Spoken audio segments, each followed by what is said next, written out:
Bueno, buenas noches. No sé si se me oye bien, tengo un grave problema de voz, pero voy a intentar, ya que están tan incómodos, no cansarles y resumir algo de lo que traía preparado sobre este pueblo que para mí es tan sumamente especial por lo que les voy a contar.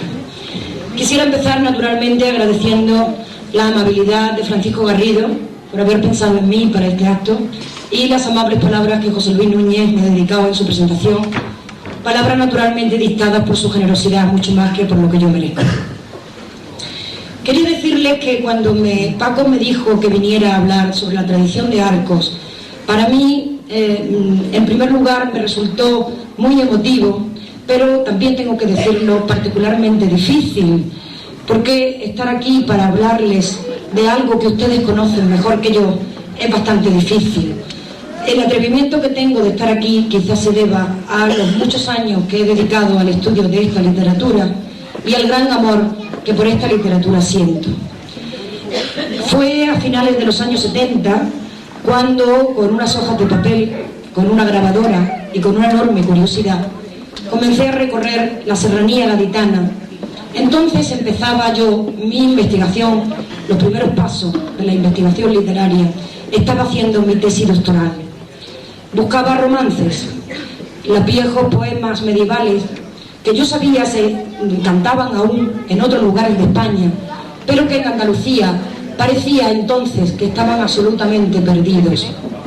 A pesar de que fue aquí, en Andalucía, donde a mediados del siglo XIX se descubrieron los primeros romances después de más de 2 siglos de olvido.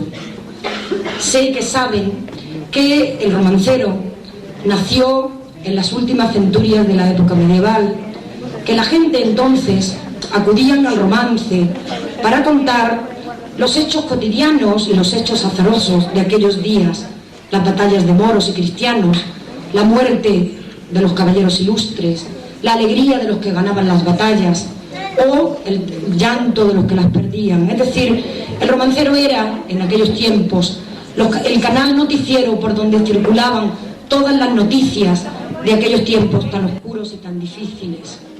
En el siglo XVI y XVII el romancero se hace tremendamente popular. Se convierte en poesía de todo el mundo.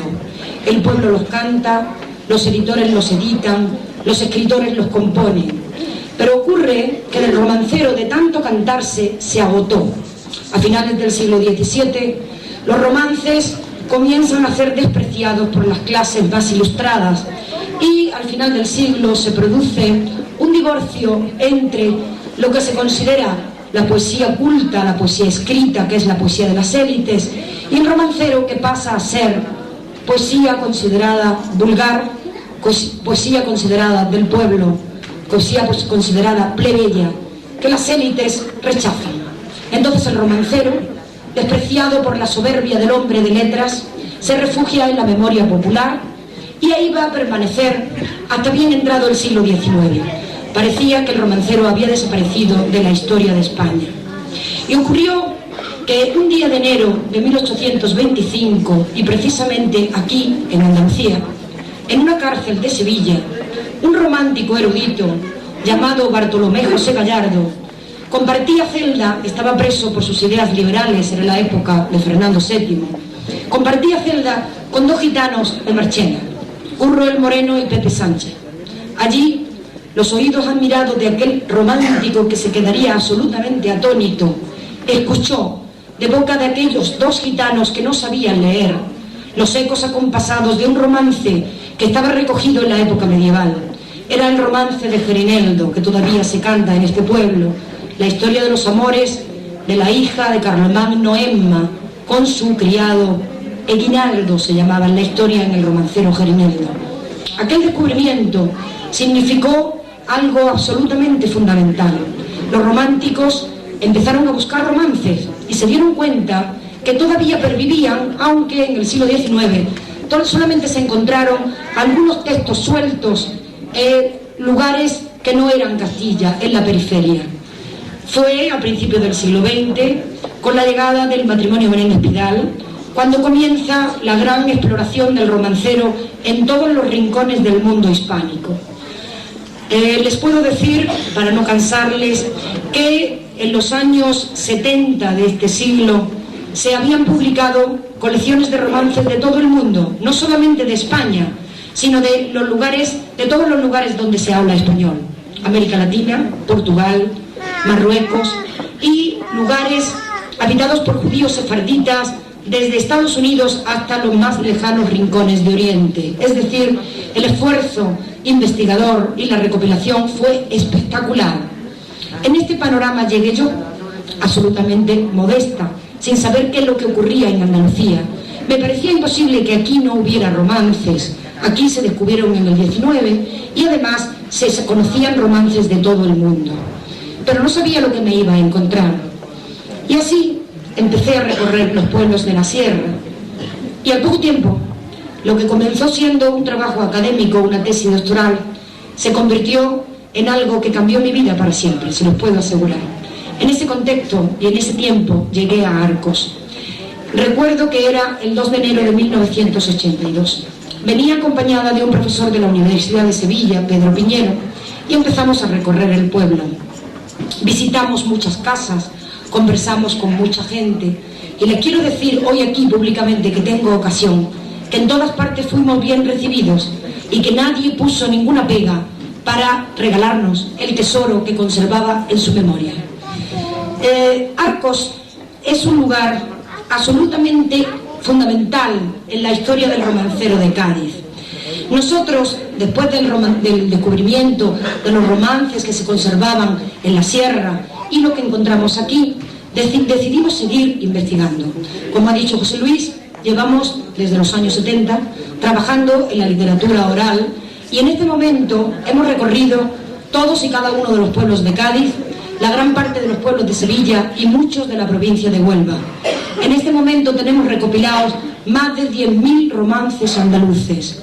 Andalucía, que en los años 70 era una desconocida, puedo decir con orgullo que hoy ocupa un lugar destacado en el gran mapa del romancero de todo el mundo. Pero quiero decirles también que el mérito de esa aparición o de esa presencia de Andalucía no es nuestra, no es de los investigadores, no es de los estudiosos. El romancero es del pueblo, el romancero es de ustedes, y gracias a ustedes se ha podido conservar de generación durante siglos, durante 7 siglos, de padres a hijos. Les voy a hablar un momento sobre lo que significa Arcos en el panorama general de Cádiz y de Andalucía. Y para ello voy a intentar responder a 4 preguntas. Lo voy a hacer de una manera muy breve. En primer lugar, ¿cómo vive el romancero aquí? Nosotros hemos encuestado durante estos años a cerca de 1000 personas en toda la provincia. El romancero está vivo en todos los pueblos, todo el mundo recuerda romances. Pero hay que decir que el romancero en Cádiz, como en el resto del mundo hispánico, ya no se canta de manera espontánea. Hoy se han perdido las prácticas laborales, el trabajo del campo, la recolección de las cosechas, la pesca en el mar. Hoy la mecanización, los medios de comunicación han creado un tipo de vida absolutamente uniforme en todas partes y ya no hay lugar para el canto de romances. Eso ocurre en toda la provincia y eso ocurre también en casi todo el mundo. Sin embargo, Arcos es un caso peculiar, es un caso completamente diferente. En mitad de las inclemencias de esta civilización, como digo, que lo único que ha hecho ha sido maltratar los espacios de la canción tradicional, en este pueblo, en las zambombas navideñas y desde hace poco tiempo en Jerez, este pueblo es la última pervivencia espontánea del género en todo el mundo. Este es el único lugar en que se cantan los romances de una manera espontánea. No están como en el resto de Cádiz o en el resto de Andalucía o del mundo escondidos en la memoria de los transmisores. Aquí el romancero está absolutamente vivo. Otra cosa que es muy interesante en Arcos es quién canta romances aquí. Les puedo decir que en nuestras investigaciones el romancero es un asunto de mujeres. En Cádiz hemos entrevistado a 823 mujeres y solamente nos han cantado de todos esa gente que le he dicho 90 hombres. Es decir, el romancero es un asunto femenino. Tengo que decirles que el hombre es una persona que vive fuera de su casa, sobre todo en Andalucía, mucho más cerca de todos los avances que ha traído la civilización, y por tanto es una persona que está mucho más lejos de los ambientes donde se suele cantar la canción tradicional. Además, en Andalucía ocurre una cosa muy curiosa. El hombre andaluz siente una total y absoluta vergüenza de cantar romances. El hombre del sur dice que los romances son cosas de mujeres y que un hombre se desprestigia si canta, como ellos dicen, esos cuentos. Es curioso porque a los hombres les gusta el romancero, los hombres lo conocen. Sin embargo, todos los hombres que nos han cantado en sus casas, con sus mujeres y nunca en presencia de otros hombres, excepto en Arcos. Otra vez Arcos es la excepción.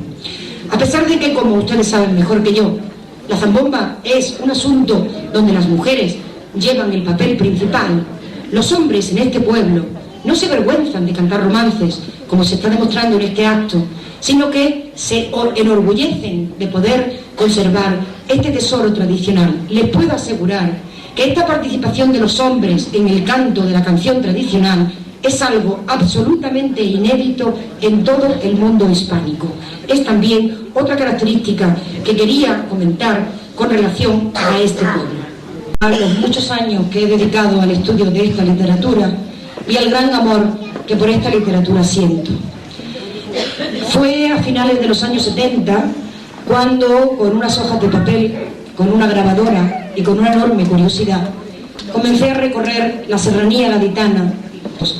Para mí, en primer lugar, me resultó muy emotivo, pero también tengo que decirlo, particularmente difícil, porque estar aquí para hablarles de algo que ustedes conocen mejor que yo es bastante difícil.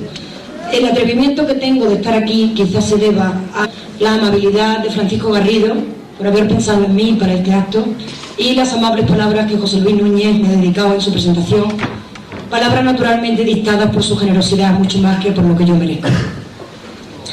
Quería decirles que cuando Paco me dijo que viniera a hablar sobre la tradición de Arcos,